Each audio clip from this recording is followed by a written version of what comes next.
Hello and welcome. My name is Jen, and I am an artist and small business owner currently based in Austin, Texas. It has been some time since I last did a Color With Me video, so today I'd like to sit down and chat with you while I color in a page from my newest winter-themed coloring book, and also answer some questions that you guys sent me over on Instagram stories. So if you have some work to do or art to make, please go ahead and gather your supplies and join me because I'd love to keep you company.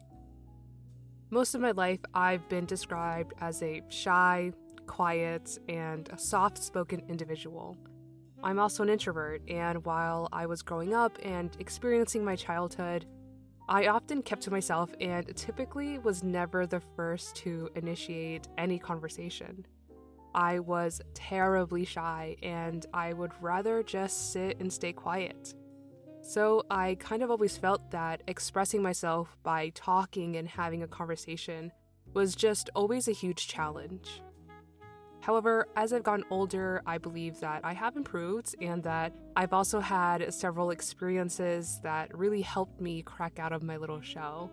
But all of this leads me to the first question that I wanted to answer. What got you into art and creating coloring books? I have always loved anything art related throughout the entirety of my life. I've always found art in all kinds of styles to be intriguing and super inspiring. And I've often been left in a state of awe and so much appreciation when I have seen what other artists have created. And so as a kid, I knew that art was something that I really wanted to do in my life. I didn't know what kind of art that would be, and I tried not to limit myself to any specific media or style.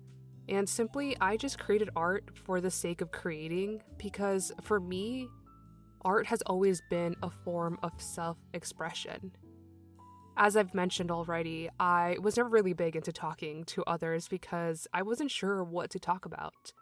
I was always so shy and never felt quite comfortable walking up to anybody to strike up a conversation. But when it came to art, I always felt so much excitement building up within me, which just made me feel more confident. So art really became a major form of how I was able to express myself and my emotions. And so I started to practice my skills and work to develop my own style and my voice within my art. Most of the art that I make now typically doesn't have much, if any, deep or hidden meaning behind it visually. Instead, the truth of why I create the art that I create lies in the process and the intention. As a kid, art meant the world to me, and I've always felt it deep in my bones and in my soul that my dream job was to be an artist. But at some point along the way, I let this dream sit only in the back of my mind. After high school, I studied and got a degree in systems engineering to work a job as an engineer. And I found that I just could not enjoy any aspect of it, and I felt really lost in my life because I knew that this wasn't for me. After a few years of doing that, and thanks to the incredible support and encouragement of my partner, I finally made my way back to art, and the first thing that I worked on after years of not creating art was a coloring book. It was a farm-themed book, and while it isn't my best work, I thoroughly enjoyed the process of creating it, and I knew that after some time of redefining my skills and style, that I wanted to approach it again. And so now I've made 2 coloring books that I really love and that I know many can enjoy. Now, on the topic of my coloring books, I'm going to answer a few more questions that are relevant, starting with, how long does it take to complete a coloring book? My process for creating one of my coloring books always starts with the initial ideas and rough sketches, which I would say typically takes about a week to do.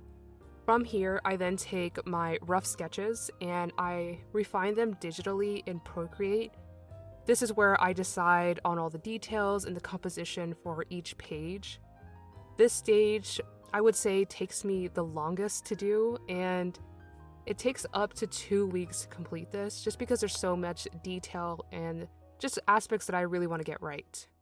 Next is the line art stage, which is the easiest stage since I'm essentially just tracing my sketches. And I've been able to finish them in just a few days, no more than a week.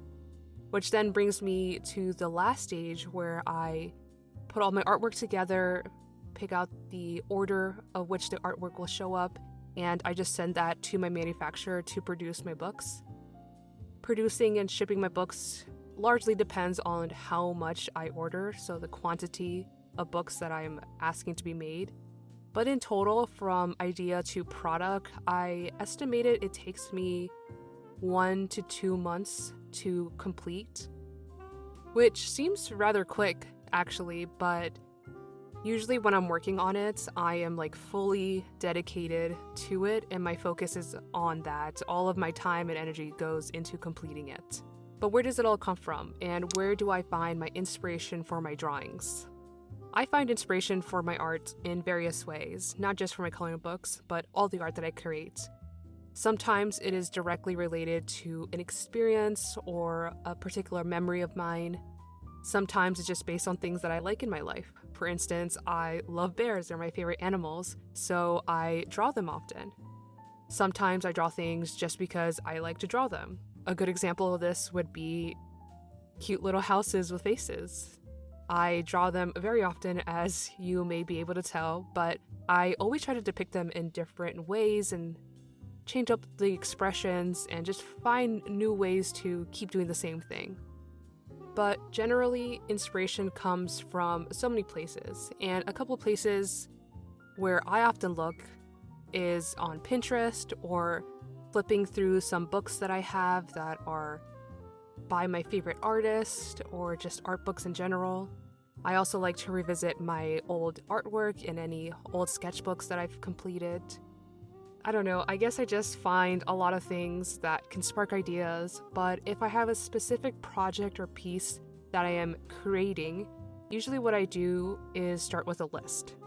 So for example, I'm going to be working on my next coloring book very soon, and it is going to be a spring themed one. So to get ideas for each page, what I'll do is create a list that includes spring related items such as, flowers, plants, baby animals, as well as spring related activities such as having a picnic or tending to a garden. Would I consider doing a Valentine's edition coloring book? Not this year, since I didn't plan for it and Valentine's Day is already next week, but I'll definitely consider it for 2025. I already have the next books themed picked out, but I'm always open to any suggestions and feedback that you may have, and I invite you to share them with me because I highly value your input, and I just want to keep creating things that we can all enjoy. This actually leads me to the next question that I want to answer. How to deal with reviews on your stickers or your products. I started making my own, but I'm nervous about customer feedback. Getting feedback on our art can be tough to deal with, especially if it is not positive, because art is deeply personal to us. As artists, I think I can assume when I say that we all take time to make our creations, and when we share it with the world, we allow ourselves to be in a vulnerable space because art, like I said, is a form of self-expression. So when it comes to dealing with reviews, the approach that I like to take is to just take a moment and take that moment to think whether this review is being constructive or if the person is just being mean. If they're just being mean, honestly, just ignore it. There is absolutely no need to feed into that kind of negative energy, and that commenter is just not being helpful. So it's best just to move on and ignore it. However, if the feedback is constructive, just take it as advice. Don't let it hit too close to you. I like to think that if they're offering constructive criticism, that they're just offering their help, and they're bringing something to my attention that I probably missed. They're simply just offering their perspective, and I think they're just looking out for us in some way. I found most of my art community to be very kind and super respectful, so I would just try not to let that hold you back from keep doing what you're doing and sharing your art. And in my experience so far on social media and with my shop, the reviews and feedbacks that I've received have been very positive and encouraging. So this aspect of my job hasn't been really tough to deal with. But what has been the hardest part of starting and running my own business? I would say definitely managing my time and staying motivated are the toughest. Being my own boss and making all of the decisions is fantastic, and I am so happy with the position that I am in right now. I am so grateful for it, but I am still human, and sometimes I find myself dilly-dallying and time escapes me. It's not often, and having a planner system in place helps tremendously, but it is a constant effort that I need to keep making. And staying motivated is also difficult at times too, especially when things start to slow down and your expectations aren't being fully met. But running a business will always have its ebbs and flows, but it is still something that I find exciting, and I am determined to continue it because I truly enjoy creating and sharing my art and my journey with all of you. Most of my life before starting my business, I was never really on social media.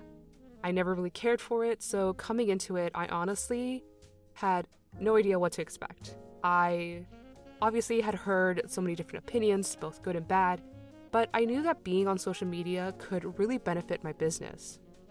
So I've been posting online since October 2021, and I've tried different types of content and have come to really enjoy the process of creating long and short videos to share on the internet. So how do I come up with ideas for social media marketing? I usually get ideas from other creators actually. To find ideas, I often just scroll through my feeds on different platforms like Instagram and TikTok and see how others are making videos and what their videos are about. Nothing that I post to social media is really innovative and brand new, and I just tend to make content about my experience and just about the relevant things that are going on in my life and in my business. I just try out different kinds of ideas and see what works best with the story that I am trying to tell. Right now, I just make different types of videos to market my shop and my art. For instance, I may do an unboxing of new products and supplies. I'll share my sketchbook and do a doodle with me video.